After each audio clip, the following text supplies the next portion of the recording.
Hello, I'm Hans Zimmer, and I happen to be in the Vatican of film.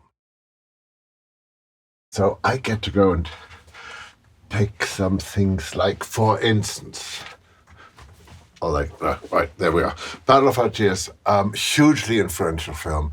Ennio Morricone's first score, but that's sort of beside the point because the film is so incredibly good and so incredibly.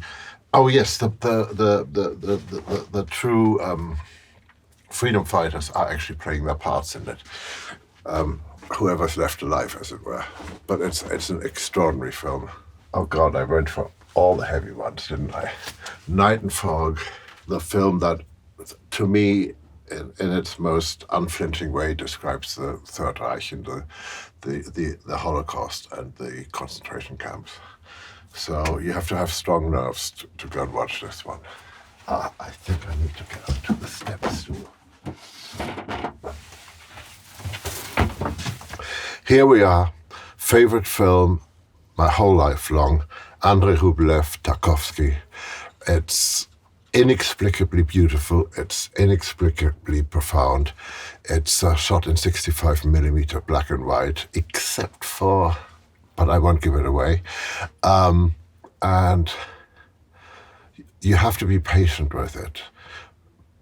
I mean, look, how many films do you know where your main protagonist takes a vow of silence for a whole act, right? I mean, but it's such a incredibly well crafted and well thought out film, which just deals with everything that life is about somehow. And just to counter it, we're going to go for Sid and Nancy. The history of that time, and I was very much part of that time, and I loved that time. And I believe my friend Eric Fellner produced it. And it's, of course, the great Gary Oldman. I found another one. I found a true treasure.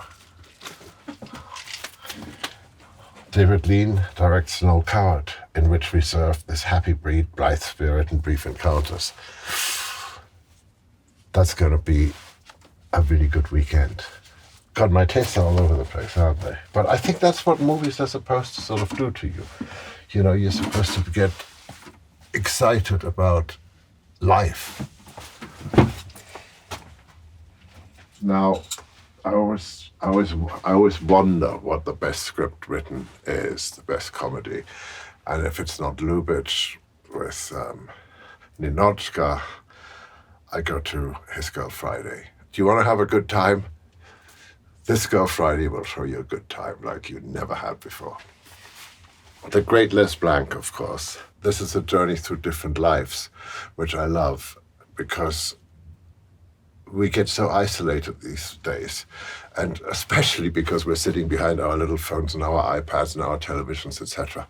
But sometimes there's something you can put on that just, you know, rips right through the screen and takes you outside and takes you into the world. And there's something more to see, to explore, something more to see than you ever imagined. So, story goes something like that.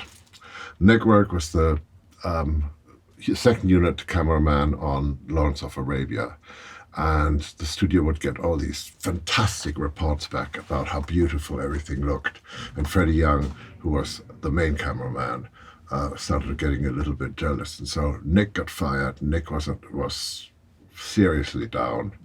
He teamed up with his partner, Donald Cammell, and they made this movie about the London East End, but it's really a movie about the 60s. It's really, you know, Mick Jagger and James Fox.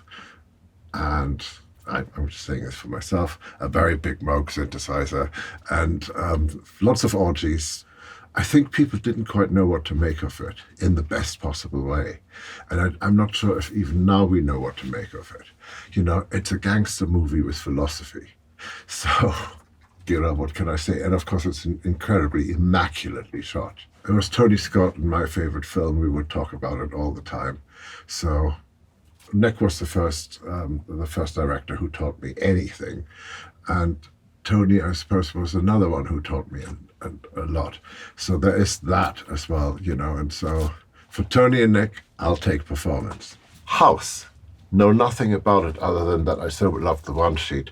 I had heard of it, but the ladies here have highly recommended it to me, which probably means they're trying to go and pour acid into my brain and make my head explode or something like that, or turn me into a real composer. I don't know what it is, but I'm pretty sure there's a trick behind this whole thing, So if this is the last you see of me, I wish you all a good life, because mine's over.